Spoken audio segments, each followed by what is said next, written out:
You know? Yeah, I was falling asleep on the couch again last night. Man, Shepard has been you would get ruthless tired. this past couple, like this week.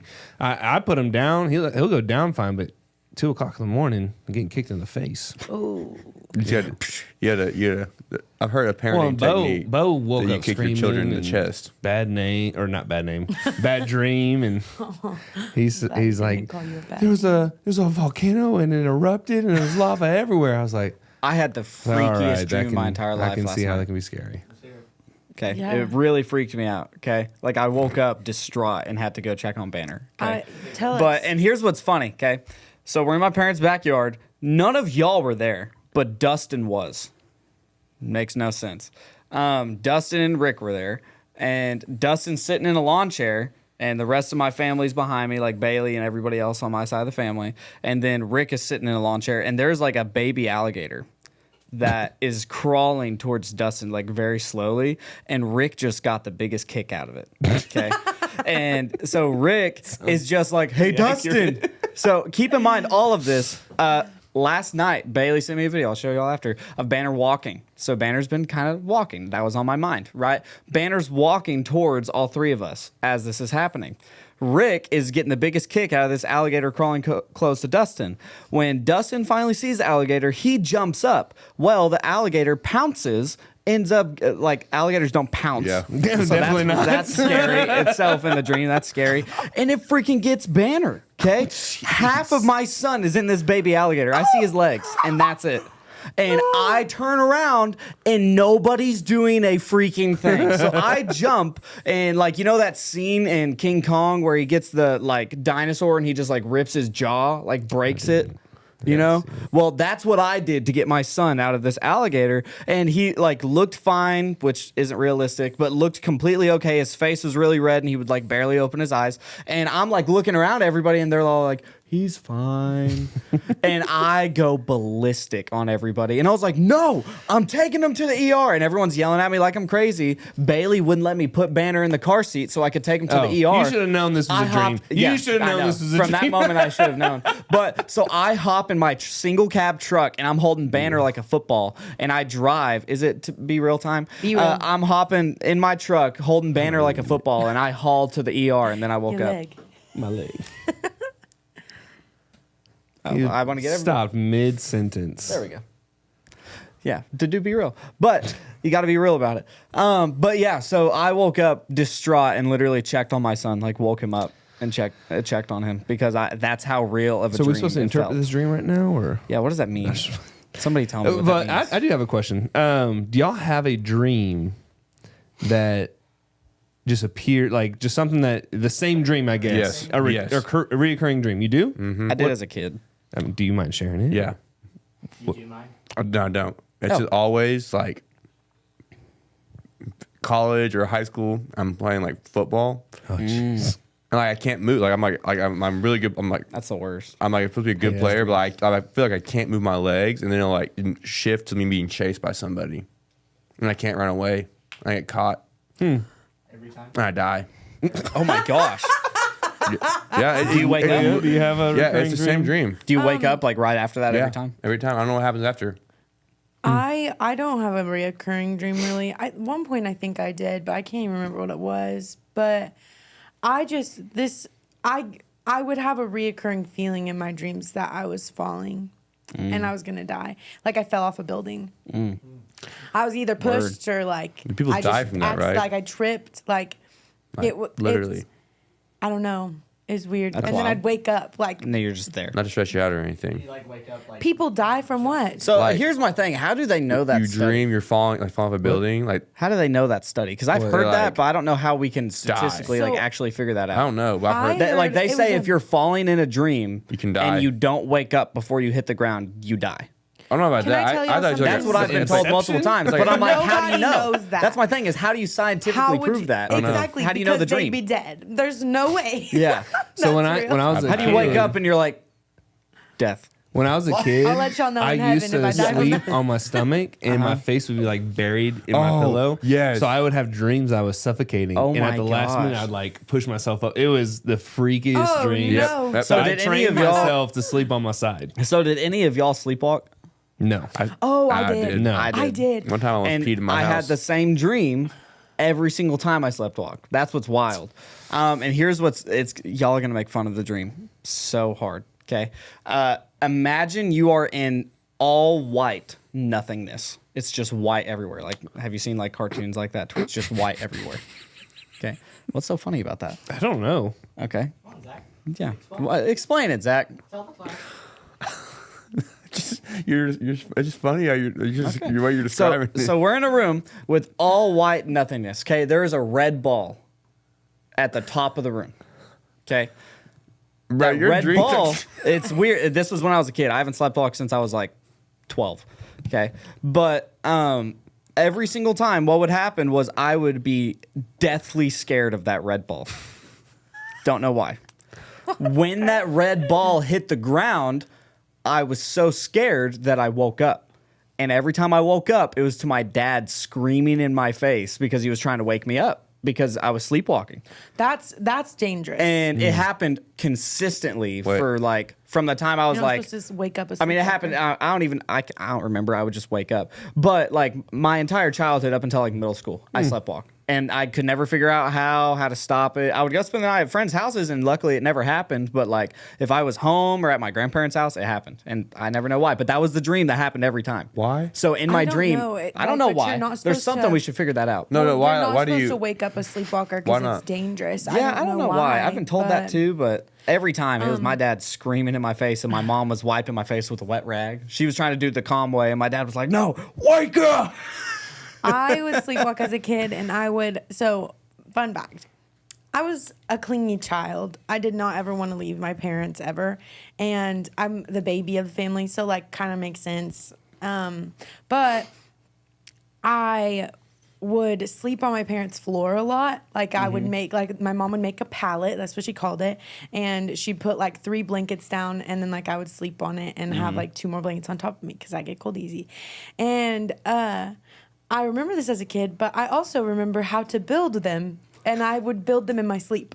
I would fall asleep in my own bed and then walk down my ladder for my bunk bed in my wow. sleep and walk all the way through my house to my parents' room, build me a pallet in my That's pretty sleep. wild. Wake up in the morning and I was on the pallet that like wasn't made the night before. Like don't remember making it. Like just fell asleep in my bed, woke up on the floor in my parents' room. That's impressive. It was wild and it happened multiple times. You could be like a world engineer one day and not know it.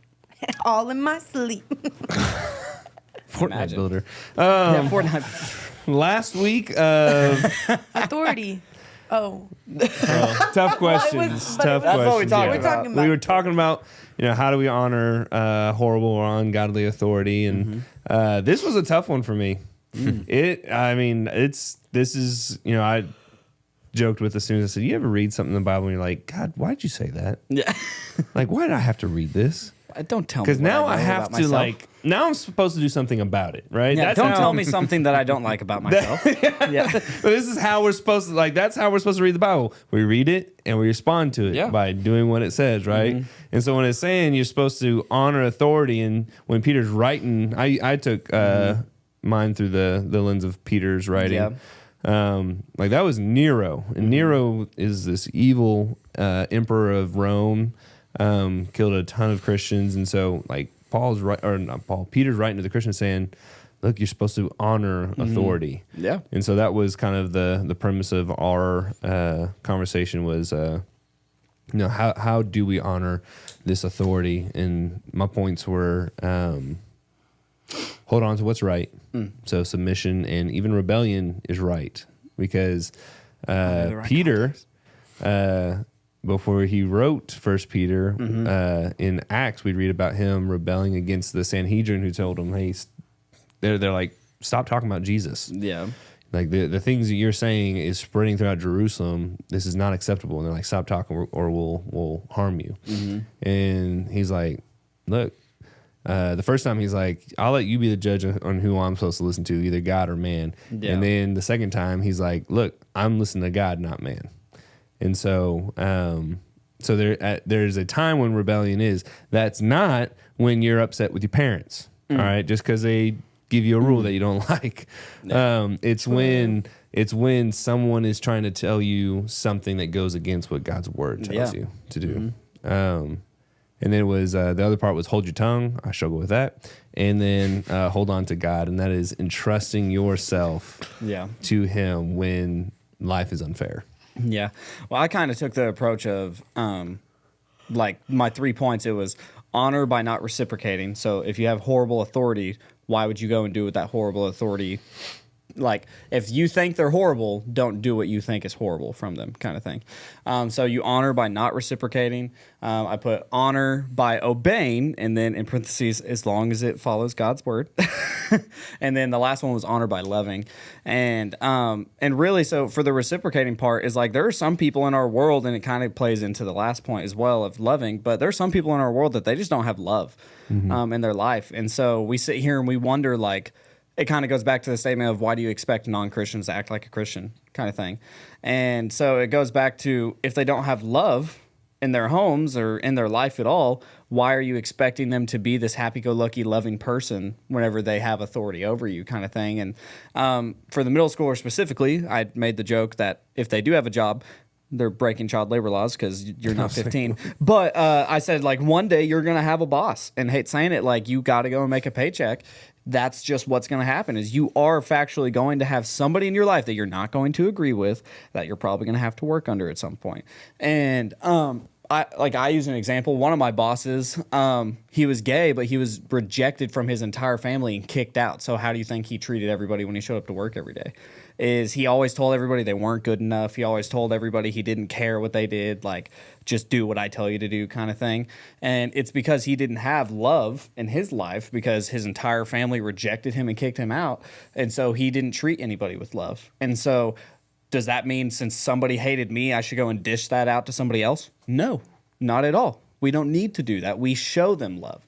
And basically just try to show them who Jesus is through our actions. And one of the points I also made about, like, obeying as long as it abides in God's word is, what kind of image do you put off by simply looking at somebody and they know you don't want to do something, but you decide to say, you know what, I'm just going to do this, right? They're going to understand that something's different about you. And then who knows what kind of conversation that could start up.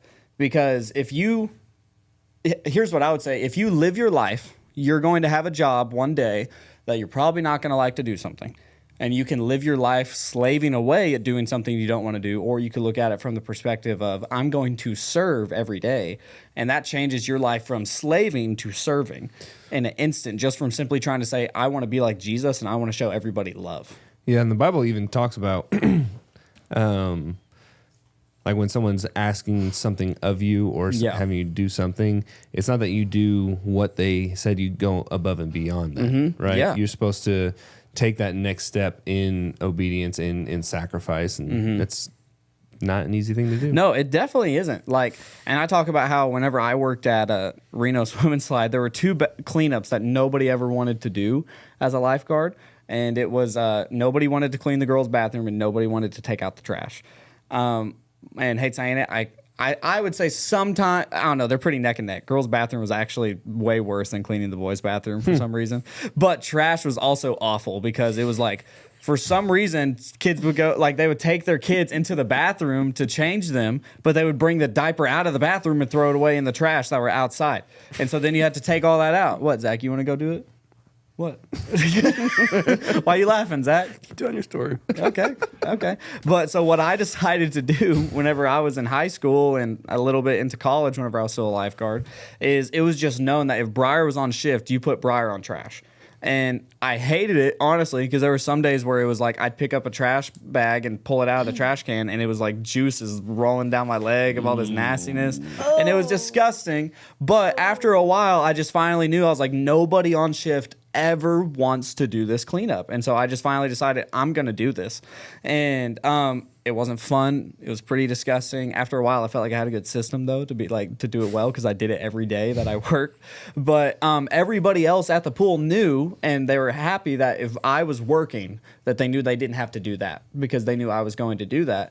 And there were some conversations of people just simply asking, like, why do you do that? And I'm not saying at that time I wasn't living my life perfectly, but now looking back at it, I wish I would have used that as an opportunity to say, like, well, I'm trying to live my life like Jesus and serve. But really, at that time, I wasn't that far along in my relationship with God. And I kind of just looked at him and I was like, none of y'all want to do it, so I just figured I would do it, kind of thing. So I was serving without really knowing. But if we have those opportunities and we know that we're not just doing that because we're tired of people complaining about it, but we're doing that to serve and to love, that's honoring people. And that's honoring people in a way that God would want us to honor people, even if we think like, oh, you are horrible. Like it gives us a way to serve instead of to be a slave for all of these horrible authorities in our life. Because that's a terrible way to live your life, is to just wake up and say, you know what, you're horrible and I'm just going to do something because you told me to do it. Like, instead say, you know what, I don't love how you are as an authority in my life, but I'm going to decide to show you love and to serve and do what you tell me out of love, and kind of like what you said, go above and beyond, because that shows honor in ways that definitely would not be shown if you were to just show up and just do it because you're not happy about it and you just got to, kind of thing. Like, change your perspective on it. But cool. Yeah. Leah, how do you do with authority? How do I do with authority? It's fun. So I have a personality that really likes when people give me deadlines, people tell me what to do. Like I enjoy that, but it's in the way that you tell me what to do. Because if you were to be like, Leah, I need this, this, and this, I'd be like, screw you, I'm not doing that. Why would you say that like that? It's like, Leah, you're doing great. I would love for this to get done by this point. If you could go ahead and do that, that'd be great. I'd be like, okay, I would love to do that for you. And so it's like all in the way that someone approaches me about getting something done. And like, I do need deadlines in order to get it done. Like I need the details and a plan. But I'd love to do that if you ask me in a kind way. And so I don't like commands. I like asking, if that makes sense. I get that. And so I've struggled like in my life with people in my family and just like friends and like my coworkers or authority like in the workplace of like people just telling me what to do, and I do it every time. Like I'll do what they say, and because I'm like, well, like I'm not gonna stand up and be like, screw you, even though that's what my brain is thinking. But like I've been to the point where it's been like, I've definitely been used as like well, Leah's on shift, she'll do this, this, and this because I'll tell her to do that. And so having to like recognize that I can go above and beyond and do it out of love instead of being like, okay, well, he told me to do that or she told me to do that, so I have to do that. And like, I don't have the guts to stand up against them. It's like, well, actually, I don't need to stand up against them. I can just do the work. Like, it's literally my job. And I can do it in a loving and kind way. And so just shifting my heart is a big problem for me. It's a big problem for me, but. Zach, how do you do with authority? I don't know. Authority's never been a really big issue for me. I mean, not that I'm perfect in it at all, but like, as long as you tell me, like, if I'll ask my parents growing up, they tell me to do something. As long as if they didn't explain why, then I'd be like, well, that's when I'd have an issue. I'd be like, well, just tell me why, and we'll be good, right? But if you didn't tell me why, I'm like, well, what's the point? Like, what's the reason for me doing this? But if they're like, just do it, I'm like, okay, well, why? If you can't, even today, if someone like comes to me like, I need you to do this, and if I'm like, why? People will be like, oh, you're argumentative. I'm like, no, I just want to know like what the reason is. Like, I'm gonna do it. I just want to know why. And for me, I think it's what my mom always drilled in my head. She was like, respect authority to the point that they are asking you to do something that God doesn't want you to do. What it doesn't honor God. Because ultimately, when you submit to the authority, you're ultimately submitting to God. And that's how she always explained it to me. And it was like, you don't view it as like, oh, I have to submit to this guy. View it as submitting to God. And whenever the authority tells you to do something that's not honoring to God, then you're like, well, sorry, sweetheart, but it's not happening. Or not sweetheart, whatever. You can say, whatever is there. Zach. Sorry. I don't know what the male version of sweetheart is, but Mister. I was thinking buddy. Buddy. Yeah, sorry, Okay, Buster. sorry, Yeah, sorry, Buster. Skipper. No, I'm not doing that. Joker. Joker. Throughout the Bible, it talks about how God establishes authority in life, and and that's what part of the scripture we read last night was, if you are obeying them, then you are obeying me. So that wasn't in there for most. I heard it was good. The first part was good. I had to leave to deal with the situation. Yeah. But the first part was good. Thanks, 'cause I struggled. I struggled putting this thing together. I had my points like for a good 5 days, and just could not develop them because I was just like fighting it. I'm like, God, I don't want to do this. But yeah, Well, cool. but we got to do it.